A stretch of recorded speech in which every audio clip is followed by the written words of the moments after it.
fatherhood is inherently relational, right? It's a relationship between a father and their children, right?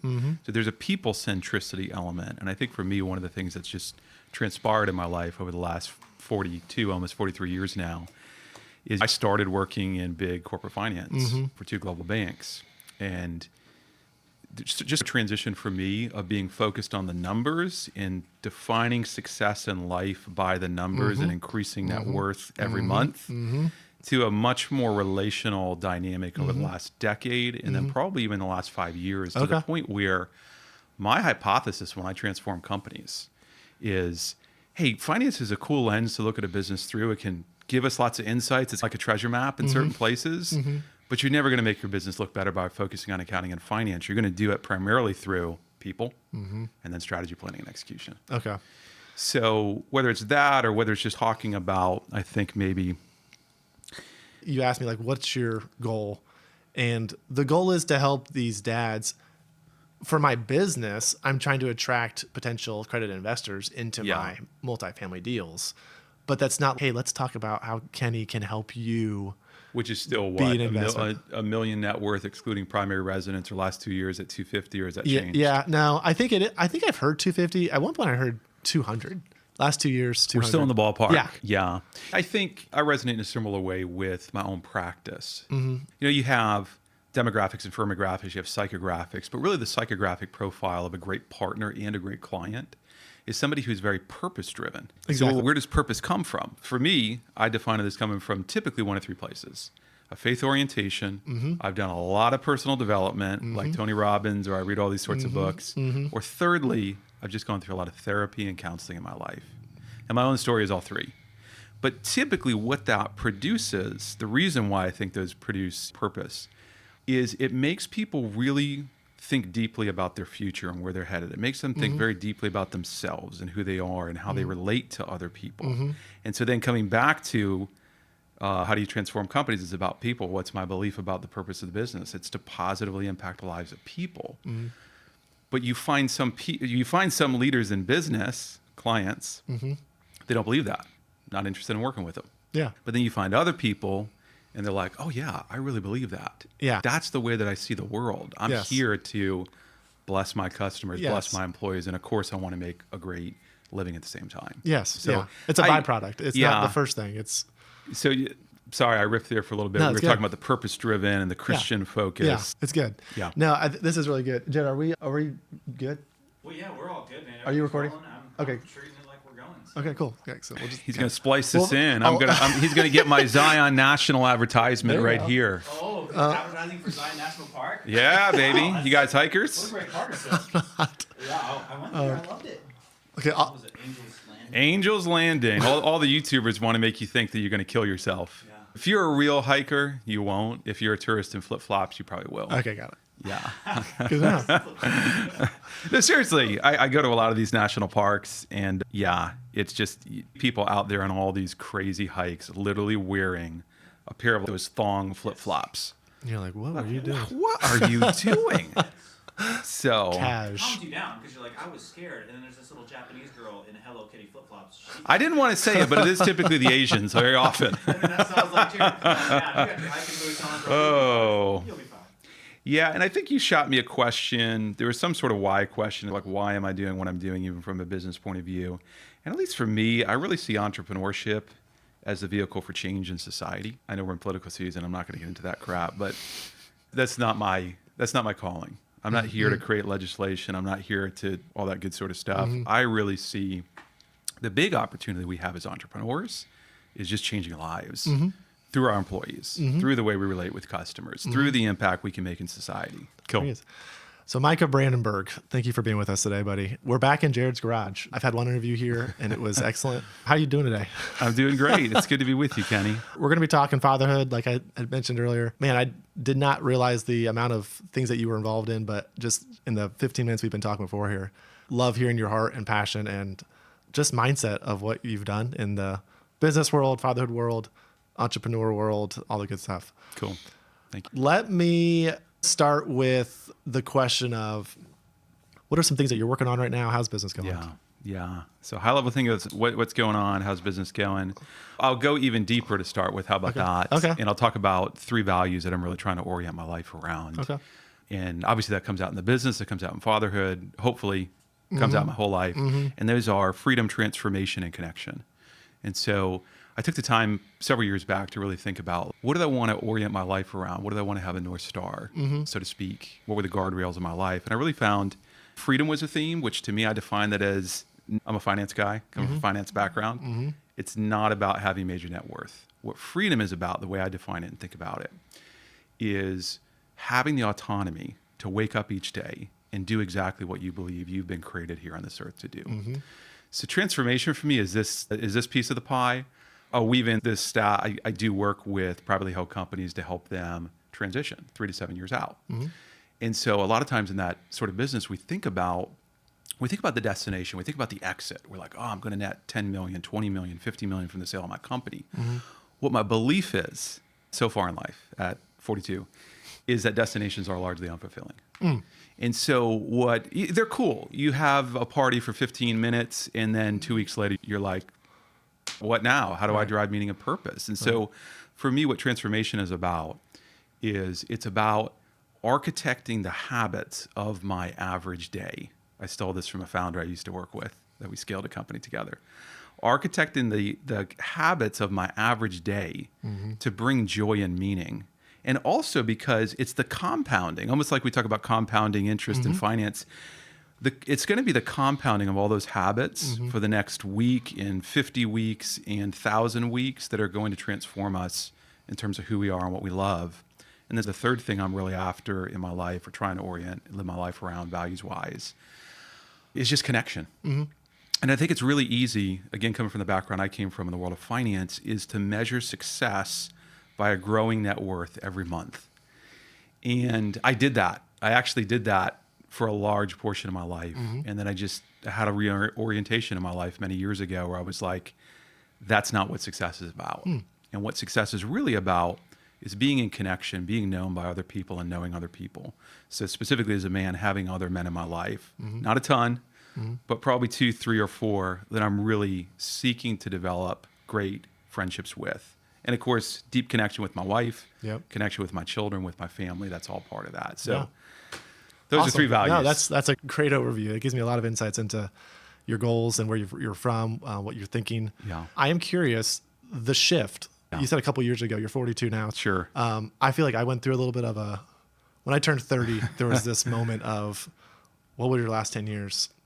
What they look like? Where is your energy spent? What is your next 10 years going to look like? And I had this kind of a scared moment of just, I want to make sure I'm making good use of my time. Was there something that happened? Sure. Maybe a birthday or something? Not really a birthday. Failures in my own life. My wife and I were just at a difficult point in our life. I think we're so impacted in our present state by obviously everything that's happened up until that point in our life. And I think the challenge for each one of us is to discern that and to figure out how to live a life of wholeness in that. And so just candidly, probably 9 years into my marriage, I've been married, praise the Lord, now for 15 years. Yeah.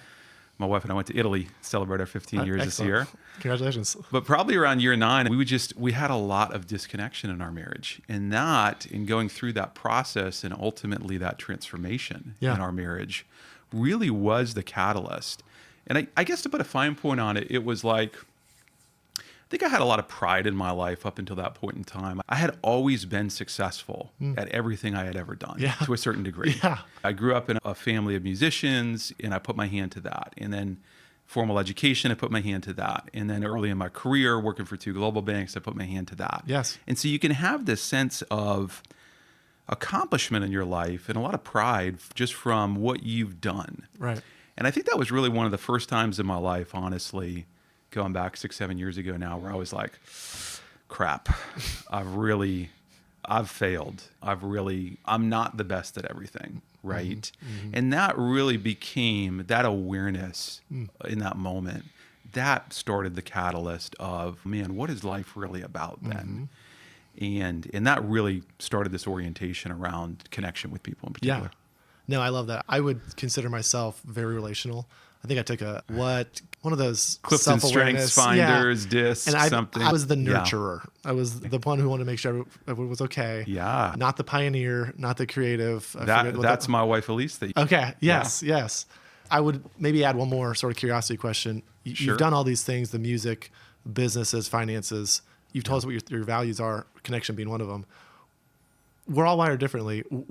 It seems like you've done kind of a lot of different hats. Where would you define yourself if there's a self-awareness of just how are you wired? Oh, yeah. Certainly in a lot of ways that we try to characterize people, relational-oriented, doer-oriented. The beginning of my life always would have said process, task, doer-oriented. Okay. But really when I got out of big corporate and I came down into this entrepreneurial space, transforming companies 10 years ago, that started to change for me. But that would be one way to look at it, like classic test, Enneagram. Yeah. If folks know Enneagram. I'm either a 1 or a 3 on the Enneagram. I used to be in a Vistage group with a woman who ran a family practice, and she was like an Enneagram expert. She's like, I still don't know if you're a 1 or a 3 after being together for 2 years. I'm like a pure D on DISC. Okay. And if you really know DISC, I'm the conductor profile. I like to orchestrate a lot of stuff. And just Myers-Briggs, I'm like an E, whatever it is. E, I don't even know what it is. I forget. That's good. No, I would encourage anyone listening that doesn't know what they are. I feel like even before we started recording it, you said you had spent a lot of energy and time in self-development, personal development, Tony Robbins kind of stuff. Yes. And I feel like if anyone hasn't done that yet, that's a really good journey. When did you decide to do that? Just invest into that type of I think awareness? I started that through books. Okay. Which I always say this. There's one line item in my family budget that is totally uncapped. What do you think it is? Books? It's books. Books. Awesome. Yeah. So I used to work with a founder, and has a really large following. We grew a business very rapidly through some of his brand ambassador presence. But he said there's lots of different ways to be mentored. And one of the ways you can be mentored is actually through the writings and the books of other people, right? So that probably started for me really in college, actually. But I'll come back even for those who are working in business and just make a real simple point about understanding ourselves. I believe that self-awareness is the foundation of great leadership. I absolutely agree to that. Because leadership is primarily about, what does the word mean? If someone's leading and someone's following, we can talk about it so many different ways. But how do you lead other people? How do you understand the humanity of other people in order to lead them if you don't understand yourself? And so myself, my former head of people at a previous company, we all believe like self-awareness is the number one character trait of a great leader. Very good. Love that. Let's move that into fatherhood now. I feel like that's a really good transition. So we've got a better, clear picture of just your mindset in the business sense and even the marriage sense. Thank you for sharing that with your wife. And if that's not something that I feel like most dads have experienced yet, that sort of disconnect, I feel like it's coming, or it's maybe an underlining subcurrent that's just there. I feel like the marriage, even just the whole relationship there, it's forgotten about a lot. We got the kids. Like, this is a fatherhood podcast, we're talking kids, but just that connection has to be before the kids, really, to be a successful dad. I was sitting on my porch 2 nights ago with a guy who's young in a relationship. He said, what's the best things I could do for my relationship? So I'll share them here. 2 thoughts. Yes, please. The first one is, and now I've lost it. I know what the second one is. The second one was affirmation. Oh yeah, outside help. So I just said to him, I said, man, this is such a new journey you're going on together as a couple. Yeah. And even people who come from a faith perspective, we oftentimes do this marriage counseling in the church. And it's, okay, go off and do it. I don't know anybody who thinks that way in the world of business. Like, you get coaches, you get consultants, you walk this journey. And that's really where great marriage coaches, therapists can really be of value, particularly to any couple at any season of life, but particularly new. And then the other piece of advice I gave this younger guy was just affirm your spouse, right? Because when you start to have these negative thoughts playing in your mind, which is so tough to think about when a relationship is fresh and new, but they will come eventually. And when you let those linger in your mind, where you're frustrated about this, or you're frustrated about that, about your spouse or significant other, that shapes the loves of your heart over time. Whereas when you're speaking that affirmation and praise out loud over time, that also shapes the loves of your heart. Yep. Very good. Yeah. I'm still learning that. I've learned that. I still am also. It's one thing to know it here. It's another thing to practice it, right? Very good. So in the dad world, you have 3 kids. Is that right? I do. What are their ages? Yeah. So my son Carter is 9 in 4th grade. My daughter Avery just turned 8 a week ago. She's in 2nd. And then we had a big gap, and we came back to the well, and my son Coleman is 2. Okay, awesome. Yeah. So the 9-year-old, you guys are definitely connecting, I'm sure, in different ways than with the 2-year-old. Yes. I have an 8-year-old at home, so Wonderful. he's my biggest fan. He asks me all the questions. Is that your oldest child? Yes. Okay. Moses is 8 and Daphne is 3. Wonderful. So we just have 2. And so maybe just a fun question. What's the best thing about being a dad right now? What's a fun thing you guys are working on or doing? I think the best thing about being a dad, particularly, and my son he's tiptoeing into this transition phase of, he's not a young boy. He's in this 4th to 6th grade sort of transition years. It's just the excitement of a child who wants to see you and be with you. Yes. Right? Totally agree. Whether it's the 2-year-old who gets up in the morning and runs into my office if I'm in there and, Dad, Right. or whether it's, your son who wants to shoot hoops together, Right. or my daughter who wanted to watch Dancing with the Stars together last night because she loves that sort of thing.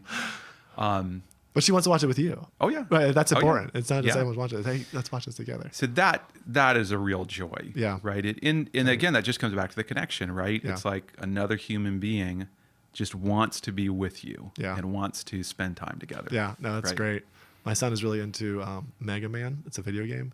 Okay. And he is just very, I bought him a book. It's the robotic suit and he shoots stuff out of the... Yes. But there's just a lot of bad guys and characters, and it's very serious with him. What do you think about this, Dad? So that's the thing we're doing right now. And my daughter, I don't know, Play-Doh. She loves Play-Doh, and she just loves to play with her. Just a lot of, and if I'm not sitting in the chair, it doesn't count. I have to be on the ground. So there's just, you do the pretend voice. It's great. So let's go with dadhood right now. Sure. You have life values. Yes. What are some things, do you find yourself preaching, lecturing, talking to the kids? Is that effective? Give me some of what are some things you're working on to help instill good traits, good whatever as a dad? Yeah. I was even thinking about those, and quite frankly, I've never thought about those even in the context of my own 3 core values. So I was just jotting them down and thinking about it in that context. But yeah, I think always what you want to do, I'll go to family rules first, and I'll share 1 or 2 of those. Yeah. And my belief in business and in family is least amount of rules possible. Okay. Greatest amount of flexibility. But one of the things that we want to cultivate as a family is we want to cultivate respect, and we show respect in communication. So one of the things I started to do with my children really young, and this harkens back into, I think you mentioned earlier about, I've been involved in some foster and adoptive care. I helped start a nonprofit that's really flourishing now when we were in New England that's promoting the awareness of foster and adoptive care. One of the things that organization does is it teaches trauma-informed care. Because you think about these children, they're ripped out of the home 11 o'clock at night, a lot of trauma. How do you as a foster parent deal with that and not expect a standard of perfection? So one of the little techniques is you get a child to put their hand in yours. So when we're speaking to one, it's a way to have connection. Yeah. And also when a child is just worked up. Yeah. So that's something I've always cultivated with my older 2 children, particularly when they're worked up or difficult. Hey, come talk to me. Why don't you put your hand in my hand? Yeah. But one of the things that I'm obviously trying to cultivate, my son as a young man, is looking people in the eyes when you want to speak to them. We show respect in our family. We listen when somebody speaks to us, and we respond. Which, if you're a dad of children, you know that the children did not want to do that. No. They're like, what is this? It's quiet. Particularly the siblings between each other. It's because they know how to press each other's buttons. And so my son will want to say something to my daughter, and she's coloring, and she's pretending she's ignoring him. And I'm like, hey, Avery, are you showing respect to Carter right now by listening to him? And then, hey, you don't have to agree with him, but you need to at least respond. So just really basic things like that. Yeah. I think that's one. I think another thing that we're working on, really cool financial stuff, the Greenlight app. Are you familiar with the Greenlight app? No. Tell me about it. So it's an app that's meant, does a lot of stuff for kids in the world of finance. But so we started to use it probably 3 or 4 months ago. And our children have chores. Okay. And they do the chores because they're part of our family, right? To try to break the attitude of entitlement, right? But they also get an allowance every week. And so we set all the chores up in the Greenlight app, and they check them off in their iPads. Right. And every Saturday, if all the chores are done, then Greenlight automatically deposits $10 into their thing, right? And you can do debit cards. But the other cool thing is I've been trying to cultivate this spirit of entrepreneurship and investing with both of my 2 older ones for the last year. Yes. And there's a thought in business, and I definitely see it as a parent, that you have to say something 7 times before somebody hears it the first time. Right. So I feel like I've been talking to my kids for years now. Hey, you can't spend all the money you always get, right? Like, you got to save it so that you can invest. Right. So then you've got flexibility and things start working on your behalf. So then finally, I don't know, 6 months ago, my son got really focused on it. And he's like, Dad, I need to learn about investing. Will you teach me? So he brings his desk into my bedroom one night, and we're talking about Warren Buffett. We're talking about asset diversification. He's writing in this big handwriting. 9 years old. So we're just learning concepts. But coming back to Greenlight, it's really cool because they've got courses for kids. Awesome. Little 3-minute videos. Okay. 5-minute videos. Budgeting. Investing. So my son now has access to this. So then he'll come up to me because he listens to all these podcasts too. And he'll just start talking to me about all sorts of stuff. And I'm like, where did you learn this at? So certainly relationships, certainly finance, certainly just the discipline of perseverance. I think those are probably 3 that we're really trying to work on right now. This is, I don't know if I call it a fun question or not, but maybe a vulnerable question. I feel like our kids are so good at whittling us down to you have this person, you walk into the office, so you're a businessman, and you have this air to you, but then your kids just find a way to just completely strip that down sometimes. The doors are closed, or you're tired, or whatever it is. And is there maybe a story or something that's happened where you really struggled, you found yourself as a parent needing to ask forgiveness, or something where there was a moment that as a dad you failed and then you recovered in some way, or maybe are struggling? Yeah. All the time. I'm trying to pinpoint it to one. So first off, I'll riff on your thought process because I do come from a Christian worldview. That's the background I come from when I'm seeking to live my life in alignment with, that I certainly don't always. But I was just having a conversation with my father-in-law, who's a retired minister, sometime in the last week. And we're just processing together on my back porch what makes for great parenting from that worldview. And one of the things that we were coming to the conclusion on together was just, particularly in the Christian faith, so much of that centers around humility and acknowledging our wrongs to receive the grace of God into our life and the work of Jesus Christ on our behalf. And I think it's really important as a top 3 thing that I want to accomplish as a parent, that I live that out with my children, where I'm like, Dad doesn't have it all right. I was wrong, and I actually have asked for forgiveness, and I do that on a very regular basis when I am wrong. Because I think it sets an example and a model of that. So just a thought on that. As far as a story, No, it's cool. I like stories, but I think just even that mindset, especially as Christians, because I'm a Christian as well, and those that have at least listened to this hopefully are hearing that. And the people I have on here, sometimes they have different viewpoints and different things. But fatherhood being the common thread, I think the faith is super important to know. Hey, like, why is this important that I ask forgiveness, or why when you mess up, because we see their flaws obviously all the time, and it's more exaggerated. I will riff on a quick story and just say my son and I have a similar justice orientation, if you're familiar with this concept. There's some of us in the world have this very like black and white, right and wrongness, either because we came out of the womb that way or because we were nurtured, right? And obviously through relationships, I've had to understand. I had a guy I used to work with because I was part of a personal development business, and he was the head of personal development, and we served an executive team together. And he said to me, Micah, you always show up to these team meetings. You're so prepared. You're like more prepared than anybody else. He said, but you have to make a decision. Do you want to be right or do you want to have connection with people? He said, because sometimes when you come into the room, you have figured it out, and you legitimately have figured it out, but you don't leave any space for anybody else. And that was a really eye-opening thing. And I think even bringing it back into my family, my son has that very right and wrongness just hardwired into him. And this is wrong, Dad. Not morally wrong. It's I'm supposed to weed this area of the yard, and now you're asking me to do slightly more. And so I think just even in our relationship, sometimes asking for forgiveness, it isn't necessarily about morally wrong issues. It's about issues that are important to the other side. And so I certainly have found myself at bedtime with my son saying, Carter, I know Dad has frustrated you today, whether you want to call it forgiveness or something else. Dad's frustrated you today. I was unfair, and I can see why you think that way, and I'm sorry. Will you forgive me? That certainly is something that both of our justice minds, because I know how to push his buttons too. Yes. Yes. The master and the Padawan apprentice going at it. Yeah. Something that's been a win for me recently. I'm not sure if you've seen this for yourself. We're going through potty training with my daughter. So she's 3, yes. and I think we're out of it. I think we're there. Okay. But she You is. hope you're out of it. I know. You Well, hope now that you're that there. I've said it, we're gonna have something. But she is so charged up when I praise her for just staying dry, Yeah. or hey, you went pooping in the potty today.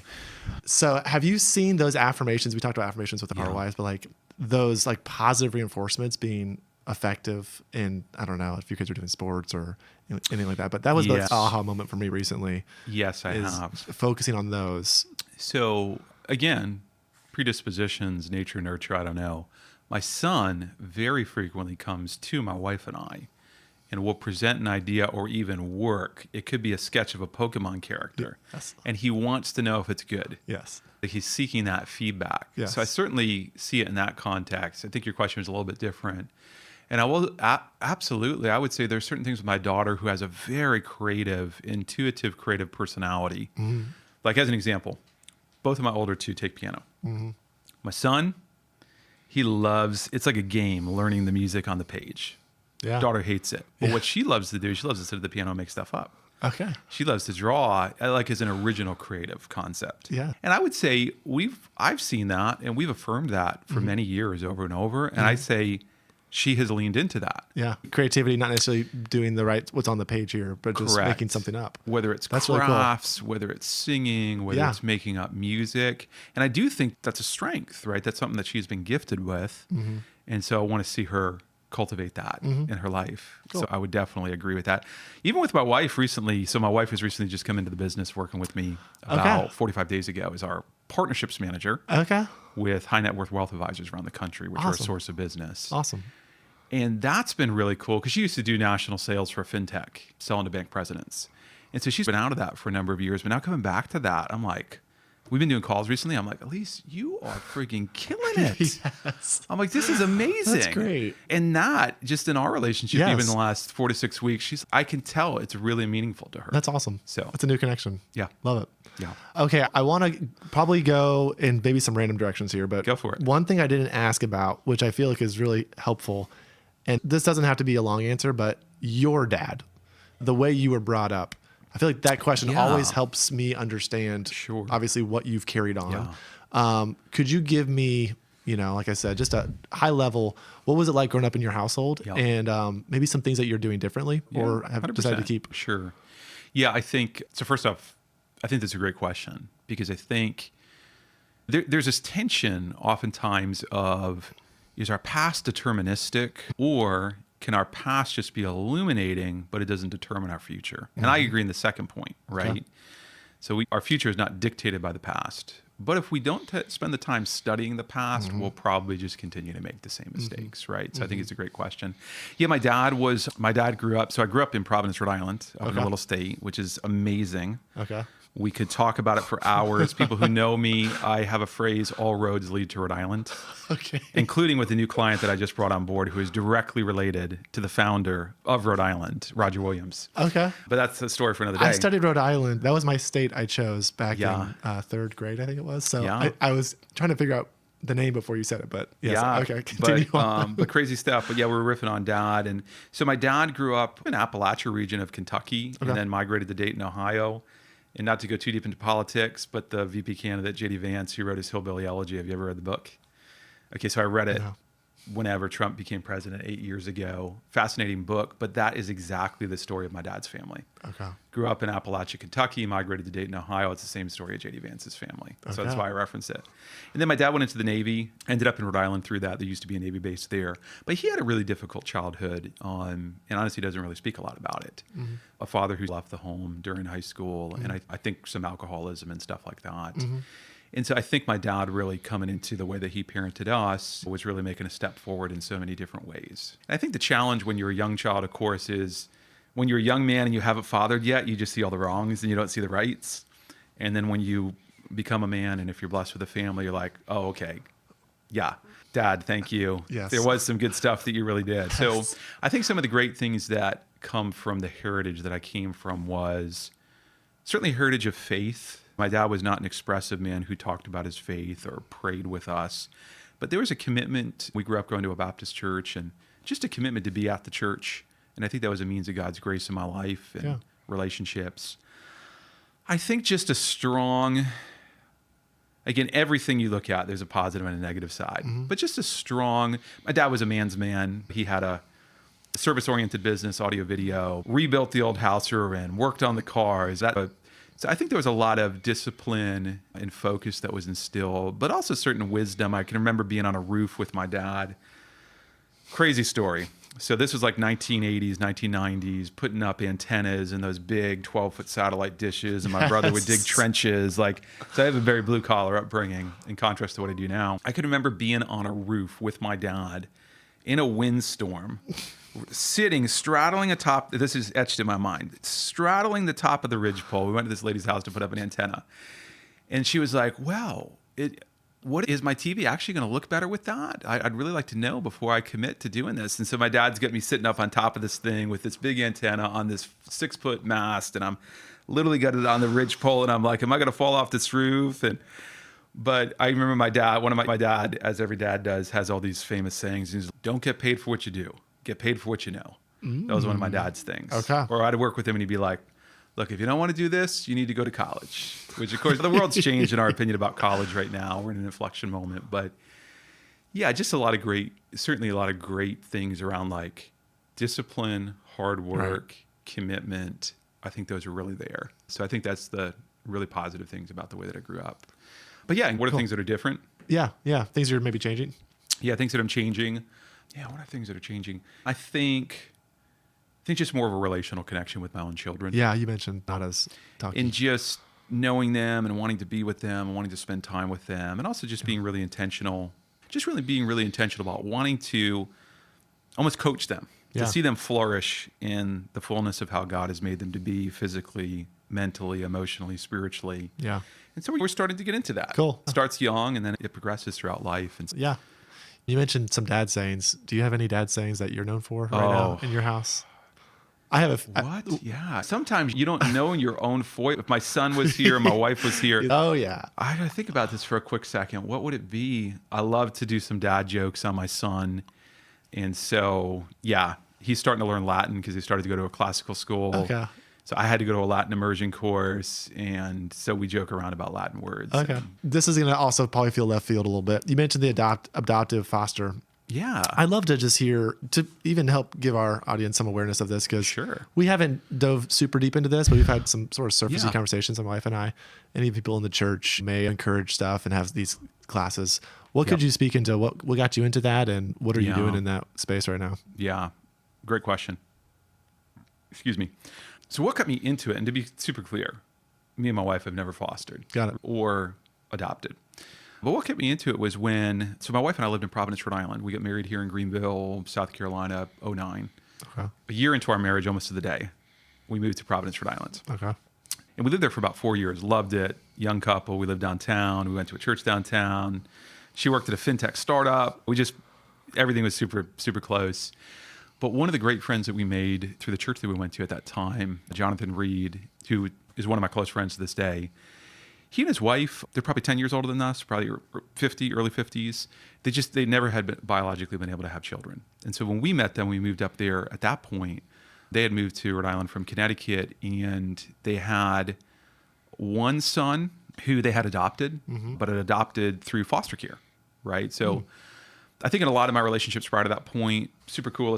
And China shut down recently. Let's go to China and adopt a baby and all these sort of things. But there's an immense amount of children in domestic foster care that need respite care and foster parents. Then sometimes you hope they're reunified with the parents, but sometimes they're just permanently taken out of that home and they need a family.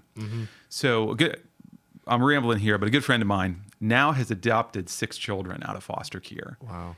And he and his wife have probably fostered 20 to 30 over the last 15 to 20 years. And so it was through that, as he started to do that, and we were in a church together, then of course other people started asking about it. And then other people in the state of Rhode Island, being a state you can drive everywhere in 1 hour, would be like, hey, I know this guy. You need to talk to him. People from other faith orientations or whatever. And so then literally we were sitting on my front porch, probably in 2012, because I know the house it was. We moved around several times. And I just remember he was a director of transportation at a university at that point. And it was like, he was like doing this sort of haphazardly mentoring people. Well, here's how you do it. Here's how, get licensed to be a foster care.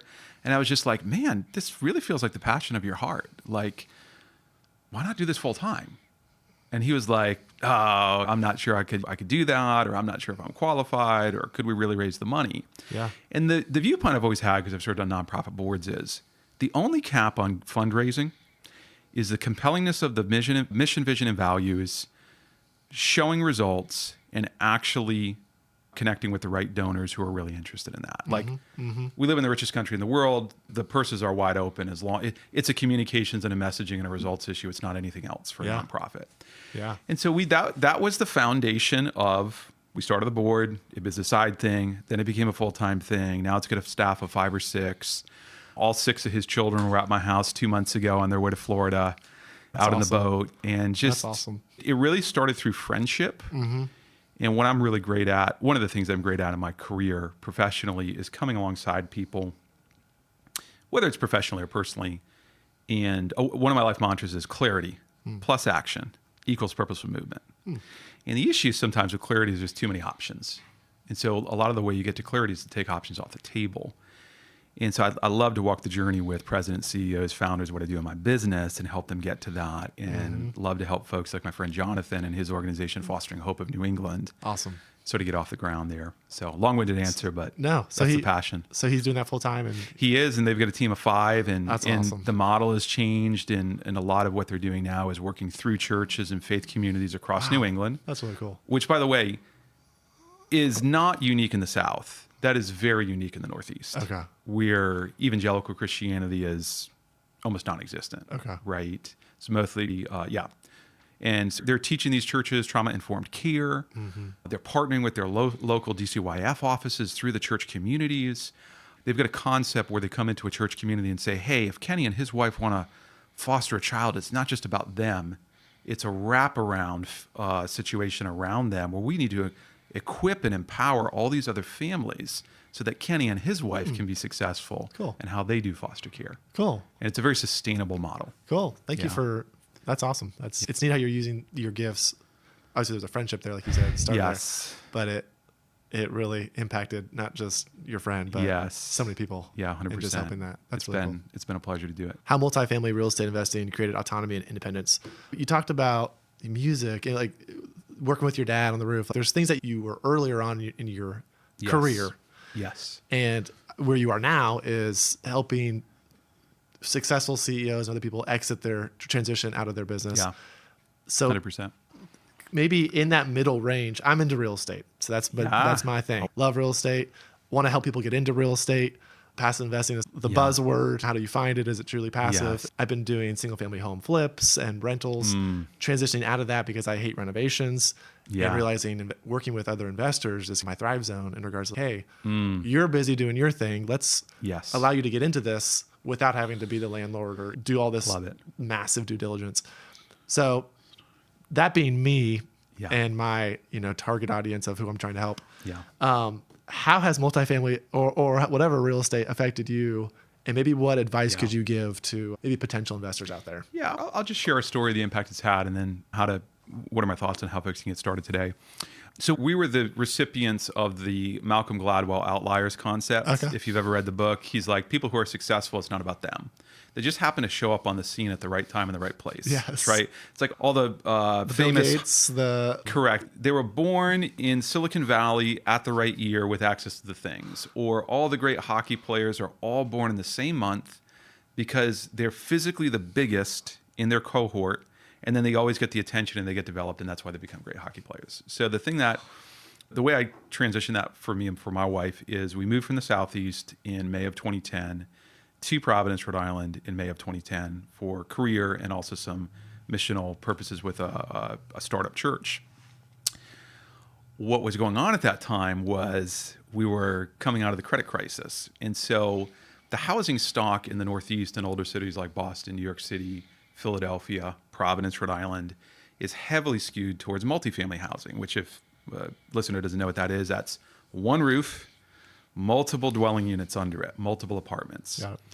And so when we moved there, we had sold a home downtown here in Greenville, a single family, thought we'd buy another single family. And then we started to run the numbers. First off, tons of these places were boarded up at that point, right? All went through foreclosure.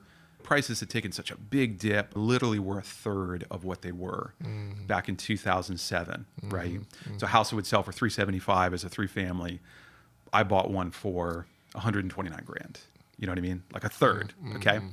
So a lot of it boarded up, a lot of the stock, we're there at the right time. I'm at a point in my career where, although I wasn't an investor at that point, until I bought the first place in January of 11, I was in banking for quite a while before that. And I had financed thousands of properties. I knew the process. I understood what it was like. I had owned a single family. So I started to run the numbers and I was like, this is really cool stuff. Okay, I could buy a single family here, have a nice $2,000-$3,000 a month mortgage expense, or I could buy this 3-family house over here. Not as nice, by the way, a whole lot smaller. The first one we lived in, 700 square feet, right? Wow. 1 unit, 3-family house. We lived in the first floor. We rented the second and the third out. But the rents from that second and third floor, now we put a decent amount down on the first one, covered the entire housing expense. We had money left over for repairs and maintenance and all that. So the big concept, that was our story. And then we just started buying more and more of these properties and moving around the city. And then, had that portfolio up until a few years ago when we sold it at a really nice heyday. Very good. But the thing I would point out to folks listening is probably 2 different concepts. The first concept is when you look at your family budget, what are your top 3 expenses? Mortgage is probably number 1. Yep. Food, taxes, insurance. Student loan debt now. Well, maybe. What would it look like for you and for your family if you could totally eliminate your housing expense for the next 10 years? Yeah. Now, in some markets, that isn't feasible, right? Like here in Greenville, South Carolina, I don't think we have a whole lot of multifamily stock, or it's duplexes, and in my opinion, duplexes are not worth investing in. They just don't cash flow like 3-family or a 4-family or larger. But we had a season for 10 years where we made no effective housing payment from 2011 until probably 2021. Yeah. Because we started buying real estate and properties. And that was in the cash flow. And then they appreciated in price. Right. And then we profited on that. Right. So that was just our story. Even now, as I look at my personal net worth, I would say probably half of it comes from the moves we started making in real estate 14 years ago. Yeah. So coming back to your question, how does somebody get started? I think that's a really great question. Did you have a follow-up? No, I don't know if I would say how do you get started, but those that are trying to get into it, Yeah. have you done any syndications or like group investing? Yeah. Has that been something that's been like a light bulb moment for you? Or now that sounds like you were actively investing. I was. We managed one of my wife Elise's heydays is 0 days of rent in 0 days of vacancy in 10 years. Wow. So you should have her on to talk about that. No, you know what? She's always been, every time I list a house, she's like tagging somebody. I'm like, oh, yeah. How do you know Elise is a connector, just like he talked about is. that. Yeah, syndications, no. Okay. I have not personally done that in real estate investing. But yeah, I think for folks who are like, successful, whether they're an entrepreneur, whether they're, an executive, a W-2 employee, maybe they're dual income. At the end of the day, if you're going to invest, something has to be true. You have to have excess cash flow every month, right? There you go. So I think the first step of the puzzle, if people want to get off, the wheel of pragmatic working for the man life, is you got to have money left over at the end of the month, which isn't your question, but I'm going to weave it in right now. You got to either increase income or decrease expenses, and ideally do both so that you have money left over to then start investing and get it working for you. But coming back to your piece, folks who do have that money, maybe they're even accredited investors, right? If they've never done real estate investing themselves, the thing I would just say is it's super time consuming. And if you don't know it, if you don't know how to evaluate a property, if you don't know what market rents are, if you don't have a stable of contractors, you really need to align yourself with somebody like you. Yeah. Either to get mentored, to just passively invest, take the first step. Yeah. The other flip side of the coin I would see, because I've had so many people over the years who are like, tell me what you know about real estate investing. And it's analysis paralysis.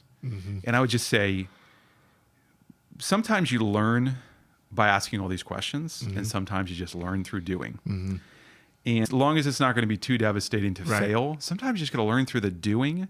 And I would say whether that's buying something yourself or whether that's ideally, and probably number one, connecting with somebody who's actually doing it. Yeah, Let them action. do it for you, right? Just invest the money. and learn about the process, I feel like that's a much better option. Yeah, I have two main tiers with my, group of investors. It's, Yeah. hey, invest with me doing like local fix and flips. Sure. It's like a renovation budget type of Yes. fund. Yes. Or these are like a 5-year play and it's 3 times as much returns, but there can be, for someone who's not done anything, it feels Yes. scary to say, hey, I'm going to do this thing versus, hey, here's the property 15 minutes away. Here's my plan. Here's the cost analysis. I've done this 15 times, 20 times Yes. before. But I do feel like getting that first actionable plunge versus like analysis paralysis and reading about it Yes. is one of the like turning points for people. Yeah, I totally agree. And I'll come up at a meta level and I'll say people who really want to get out of the day-to-day work or they want to create diversified revenue streams or income streams for them and their family. Most of them aren't great at investing in the stock market. And they're quite frankly, they think it's a bunch of hooey and they'd rather get out of it. And so I feel like the two paths that a lot of people are contemplating right now is real estate. And I think the other one is what I would call acquisition entrepreneurship, right? It's, hey, let me go buy a business and run it myself as opposed to starting one or just working for somebody else. Be super clear, we don't do that piece. But there are a lot of folks out there, I feel, Cody Sanchez, Roland Fraser, who've got a lot of online courses that are teaching that. But again, the challenge is it's one thing to get the knowledge, Right. but then we're all very risk averse frequently. And so I think working with somebody like you, Kenny, where you're like, hey, I've already done this. I've already got the track record, right? Invest the money with us. And I think that's a wonderful option because what I do see is so many times folks are like, oh, I'm going to buy these courses. I'm going to this real estate crash day. And then they do nothing with it. Absolutely. So Thank you for that. I think we're just about out of time, Micah. Yeah. I like to end with a key takeaway. Sure. Maybe there was a question I didn't ask or something on your heart. You have so many really cool, and thank you so much for being here today, by the way. Yeah, it was a pleasure. This was probably a little bit fun. longer than I had thought we would talk, but I feel like you have so much wisdom to share. And even just for our listeners, talking to another dad, it doesn't matter who we are.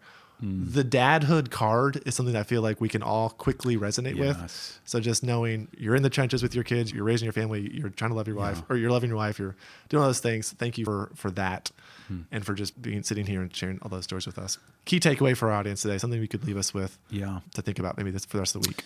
Yeah. I'll approach it from the fatherhood side of the house and I'll approach it from the change side of the house because I am in the change business with what I do, working with companies and the way I think about myself.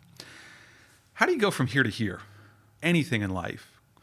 Like a lot of times I step into companies, I'll give this and then I'll bring it down into fatherhood. I can step into your company, I can assess it, I can look at financials and tear the thing apart. Kenny, there's 48 things that you need to do. It's not helpful because you don't have the time, the money, and the budget to do 48 things, do you? So the thing I would challenge folks who are listening to this, who are fathers, is we can often look at our fatherhood in the same way.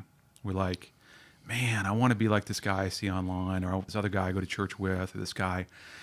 And you see all the gap, but where change starts at is with one thing.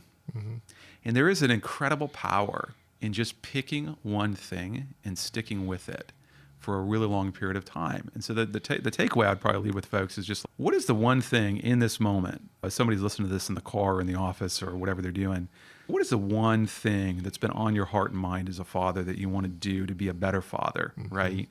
To pass those values on to your children, to be the father that you wish you had. And how could you commit to that in the moment and maybe even text that out to another man or two to say, man, this is my vision, Kenny. I've struggled to do it in the past.